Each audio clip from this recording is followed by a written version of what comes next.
এখন বাজে সকাল 6টা। আজ সকাল সকাল বেরিয়ে গেছে জামাই ষষ্ঠী যাওয়ার জন্য। তো আমাদের বাড়িতে সকাল বাজার করা হয়ে গেছে। তো এখানে 1 কেজি মাটন আছে। এখন আমি এখানে লেবু, গন্ধরাজ লেবু দিয়ে ভালো করে মাটনটাকে ম্যারিনেট করে রাখবো। তারপরে দেব আমি টক দই। আমি এভাবেই রান্না করি, তো তোমরা পুরো প্রসেসিংটা দেখতে থাকো। তো এভাবে আমি টক দই দিয়ে ম্যারিনেট করে রাখবো 1 ঘন্টার জন্য। আর বিশেষ করে আরেকটা জিনিস তোমাদেরকে বলে রাখি, এখানে হলুদ আর লবণটা মাস্ট, কেননা লবণ আর হলুদটা দিয়ে রাখলে ভালো করে মাটনের ভেতরে হলুদ আর নুনটা ঢুকে যাবে, তো খেতে খুব সুন্দর টেস্ট হয়। তো এখানে আদা রসুন পেস্ট আর কাঁচা লঙ্কা, জিরে বাটা, সব বাটা মশলা দিয়ে নিচ্ছি। আর এখানে পুরোটা হলো পেঁয়াজ বাটা আছে।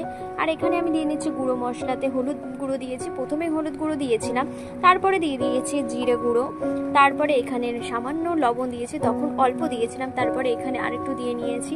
এখানে আমি আমাদের বাড়িতে খাঁটি সর্ষের তেল ছিল, ওটাই আমি এখানে ইউজ করছি। তো এখানে আমি ইউজ করার পরে এখানে ভালো করে ম্যারিনেট করে নিচ্ছি। কালারের জন্য আমি এখানে দেব কাশ্মীরি লাল লঙ্কা দেব, জানি কালারটা খুব সুন্দর আসে। কড়াইয়ে তেল গরম হয়ে গেছে, এখন আমি গোটা গরম মশলা দিয়ে নেব। তারপরে এখানে আমি কেটে রেখেছিলাম পেঁয়াজ কুচি, টমেটো কুচি, সেটাও আমি দিয়ে নেব ভালো করে। এটা দিয়ে ভালো করে কিছুক্ষণ কষিয়ে নেব। তারপরে যে কষানো, যে ম্যারিনেট করা ছিল যেই মাটনটা, ম্যারিনেট করা মাটনটাকে আমি আস্তে আস্তে কড়াইতে দিয়ে দিচ্ছি। ভালো করে মাটনটাকে দেওয়ার পরে ভালো করে একবার কষিয়ে নেব, জানি ভালো করে মশলাগুলো জানি ঢুকে যায় এর ভেতরে। তো এখানে আমার লঙ্কাটা একটু কম লাগছে, তো আমি আর একটু দিয়ে নিচ্ছি। তো যে যেরকম ঝাল খেতে পছন্দ করো সে সেরকম ভাবে দেবে।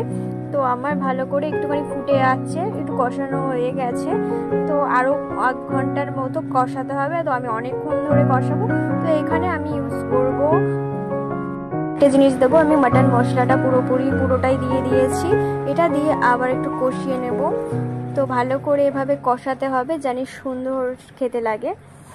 এরকম একটা কালার চলে এসেছে, তখন ভাববে কষানো হয়ে গেছে।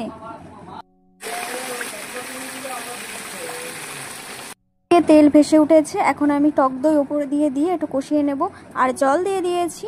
রান্না কমপ্লিট। এখানে থালায় আমি বেড়ে নিয়েছি। এখানে মিষ্টি রয়েছে, এখানে স্যালাড রয়েছে, এখানে মিক্স ফ্রাইড রাইস রয়েছে, এখানে মাটন কষা রয়েছে, আর এটা হলো চিংড়ি মাছ রয়েছে, আর ইলিশ মাছ, পাঁপড়। জামাই ষষ্ঠীতে আমাদের বাড়িতে কি কি মেনু ছিল সেটাই তোমাদের সাথে শেয়ার করছি। এখানে হলো অনেক রকমের মিষ্টি দিয়েছি, আর এটা মাটন কষা ছিল, আর এখানে হলো আম, শসা, এগুলো দিয়ে করেছিলাম। আর এটা হলো ইলিশ মাছ ছিল, আর এটা মিক্স ফ্রাইড রাইস ছিল, আর এখানে পাঁপড় ছিল, আর অনেক কিছু ছিল, সেগুলো আমি সাজাতে পারিনি।